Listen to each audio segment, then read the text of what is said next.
Starting in the name of Allah Almighty, who is the master of the day of judgment, and a bundle of Durud Salam on beloved Prophet Muhammad sallallahu alaihi wasallam.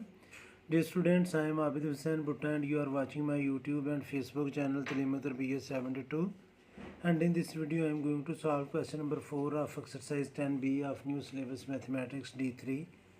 And the same question is included in New Secondary Mathematics book 3 of Abstract Students class 8. Students question की statement है कि in each diagram identify a pair of similar triangles and prove that they are similar. Students, there are 4 part in this question and we have to prove that the triangles are similar. Students, similar triangles वो triangles होती हैं जिनके corresponding angles equal हों और उनकी corresponding sides proportional हों. तो इस डायग्राम में स्टूडेंट्स ये बी और डी ई दो पैरेलल लाइंस हैं. तो आपको पता है कि पैरेलल लाइंस की करैक्टरिस्टिक में अगर उनको एक ट्रांसवर्सल लाइन इंटरसेक्ट करे तो पैरेलल लाइन के जो इंटीरियर एंगल्स होते हैं वो अल्टरनेट एंगल होते हैं और वो इक्वल होते हैं. तो चलिए इस क्वेश्चन को सॉल्व करते हैं. डायग्राम्स में ऑलरेडी ड्रा कर चुका हूँ ताकि हमारा टाइम जो है वो वेस्ट ना हो और वीडियो यूज़लेस प्रोलॉन्ग ना हो जाए. ये स्टूडेंट्स वही डायग्राम है ए पार्ट की जिसमें ए बी और D E two parallel lines हैं और ये एंगल जो ए है ये स्टूडेंट्स इक्वल होगा एंगल ई के, क्योंकि ये अल्टरनेट एंगल्स हैं. ये दो पैरेलल लाइंस हैं और ये ट्रांसवर्सल लाइन है तो इनके जो अल्टरनेट एंगल्स हैं वो इक्वल होंगे. ये जो एंगल बी है स्टूडेंट्स ये इक्वल होगा एंगल डी के, क्योंकि ये बी अल्टरनेट एंगल है, ये दोनों पैरेलल लाइन है और ये ट्रांसवर्सल लाइन है. और एंगल सी जो है स्टूडेंट्स वो इक्वल होगा एंगल सी ही के, इस ट्रायंगल का एंगल सी और इस ट्रायंगल का एंगल सी जो है ये भी इक्वल होंगे. और ये इक्वल इसलिए होंगे कि ये वर्टिकली अपोजिट एंगल है. तो अब स्टूडेंट्स हम इन दोनों ट्रायंगल्स को कंपेयर करेंगे. जहाँ पर मैं इस छोटे ट्रायंगल का वर्टेक्स ए लिखूँगा वहाँ पर इस बड़े ट्रायंगल का वर्टेक्स सी लिखा जाएगा. जहाँ पर छोटे ट्रायंगल का वर्टेक्स बी लिखा जाएगा. दो बड़े ट्रायंगल का वर्टेक्स डी और सी इकट्ठे आएंगे. तो हम इनको कंपेयर करते हैं. Triangle A B C correspondents with, मैं स्टूडेंट्स ऑलरेडी आपको बता चुका हूँ कि जहाँ पर हमने इस ट्रायंगल का वर्टेक्स ए लिखा तो दूसरी ट्रायंगल का हम लिखेंगे वर्टेक्स सी और बी की जगह पर हम लिखेंगे डी और सी ये सेम वर्टेक्स है, ये दोनों एंगल कांग्रुएंट है. तो अब स्टूडेंट्स हम लिखेंगे कि एंगल ए जो है इस ट्रायंगल का वो इक्वल है एंगल ई के. और इसकी रीज़न ये है, मैं ऑलरेडी एक्सप्लेन कर चुका हूँ, लेकिन इधर आप लिखेंगे भी कि ये अल्टरनेट एंगल्स हैं. और एंगल बी जो है वो इक्वल है एंगल डी के और ये भी अल्टरनेट एंगल्स हैं, क्योंकि पैरेलल लाइंस के इंटीरियर एंगल्स और ट्रांसवर्सल की अपोजिट साइड पर जो एंगल होते हैं उनको हम अल्टरनेट एंगल कहते हैं. और एंगल सी इस ट्रायंगल का और एंगल सी इस ट्रायंगल का ये इक्वल है और ये वर्टिकली अपोजिट एंगल है. तो इसको हम एंगल सी नहीं लिख सकेंगे क्योंकि एंगल्स वर्टेक्स सी पर टू एंगल्स मार रहे हैं. तो मैं लिखूँगा students angle A C B, यानी कि सी को हम सेंटर में ले आए हैं, ये इक्वल होगा एंगल ई सी डी के. और इसकी रीज़न ये है कि ये वर्टिकली अपोजिट एंगल्स हैं. तो अब स्टूडेंट्स ये all angles are equal, so these two triangles are similar. तो मैं नीचे लिखूँगा so triangle A B C is similar to triangle E D C. और इसकी रीज़न ये है कि all corresponding angles are equal. और नीचे हम लिख लेते हैं जी कि as all corresponding angles are equal, क्योंकि जितने भी कॉरस्पॉन्डिंग एंगल्स हैं वो सारे इक्वल हैं. तो ये स्टूडेंट्स ये पार्ट था इस क्वेश्चन का. अब इसी क्वेश्चन का स्टूडेंट्स हम बी पार्ट सॉल्व करते हैं. डायग्राम में ऑलरेडी ड्रा कर चुका हूँ. इस डायग्राम में भी हमें टू ट्रायंगल्स नज़र आ रही हैं. एक ट्रायंगल है आई जे एच और एक ट्रायंगल है आई एफ जी. ये दो पैरेलल लाइंस हैं तो दोनों ट्रायंगल का एंगल आई तो सेम है.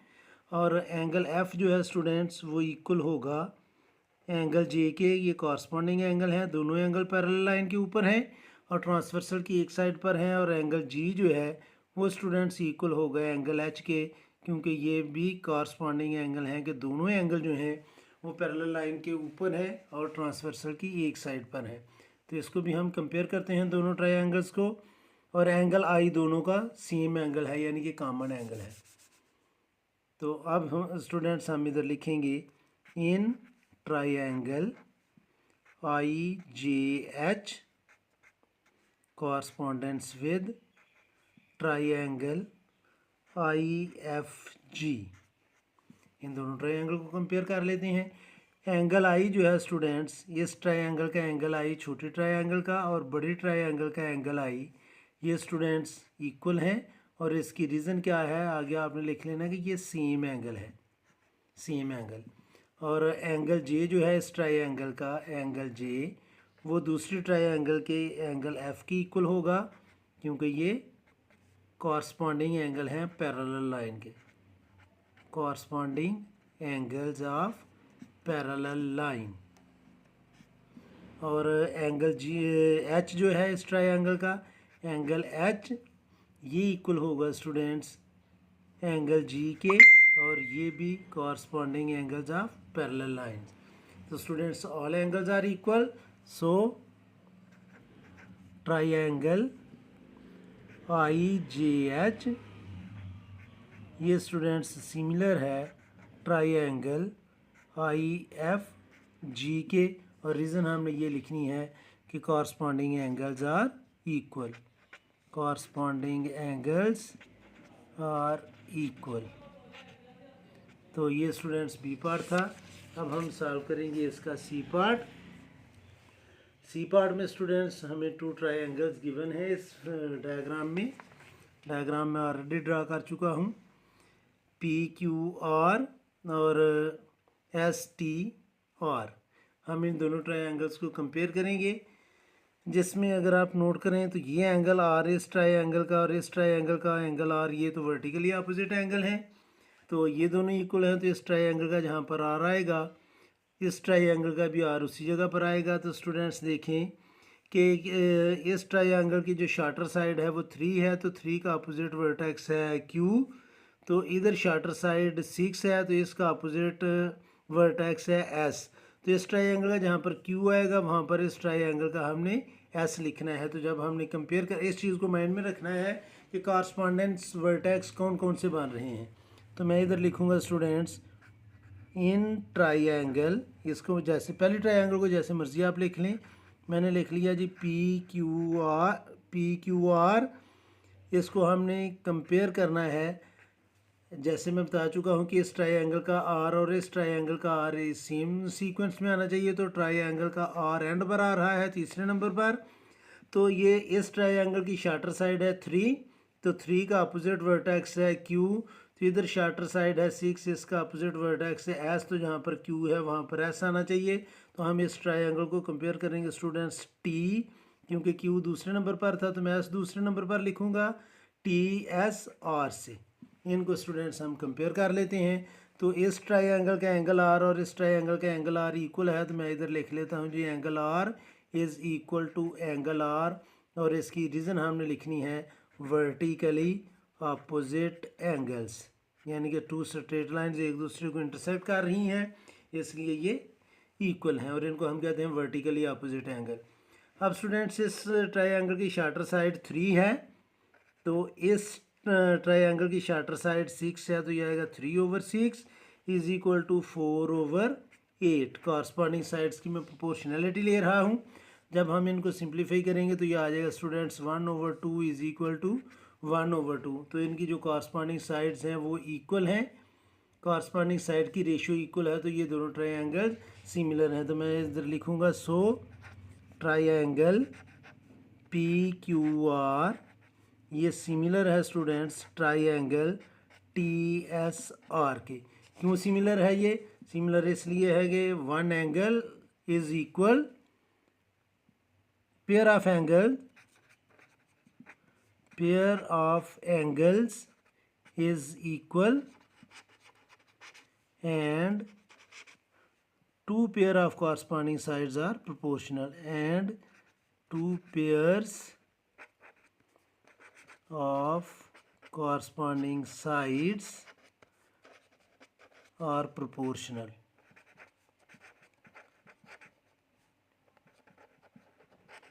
सो these two triangles are similar. तो ये था स्टूडेंट्स सी पार्ट।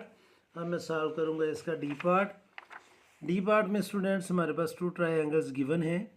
एक ट्राइंगल है यू वी डब्ल्यू और एक ट्राइंगल है यू एक्स वाई।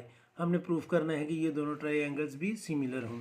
तो इन दोनों ट्राइंगल का स्टूडेंट्स एक एंगल जो है वो यू कॉमन है और एक साइड है 8 और दूसरी साइड है 12, यानी कि यू वी तो है 8 और यू एक्स जो है ये पूरी साइड ये बन जाएगी students 12। In the same way U W तो 10 है लेकिन यू वाई जो है ये बन जाएगी 15। तो ये दोनों ट्रायंगल्स भी हम प्रूफ करते हैं कि ये सिमिलर हैं या नहीं हैं। तो मैं इनको कंपेयर करूँगा। इधर हम लिखेंगे students in triangle U V W, इसको मैं कंपेयर करूँगा स्टूडेंट्स। ये कॉरस्पॉन्डेंसी का साइन है ट्रायंगल यू एक्स वाई से। तो एंगल यू दोनों का सेम है तो पहले मैं लिख लूँगा students angle U is equal to angle U और ये सेम एंगल है, दोनों ट्रायंगल का ये सेम एंगल है। अब स्टूडेंट्स इसकी जो ट्रायंगल है इसकी स्मॉलर साइड जो है वो 12 है और बड़ी ट्रायंगल की smaller side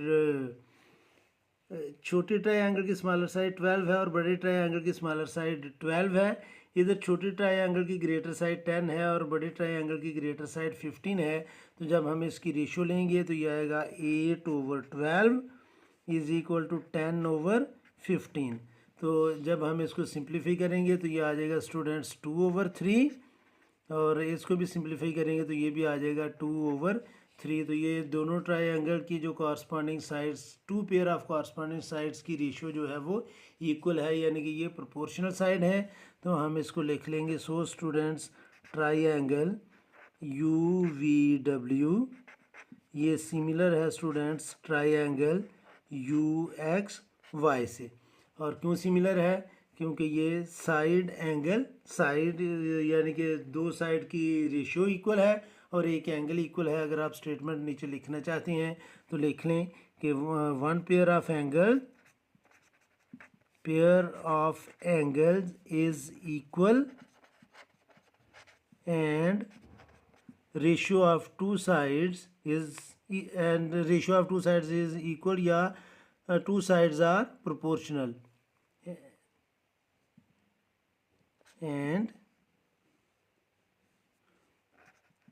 and two sides are proportional।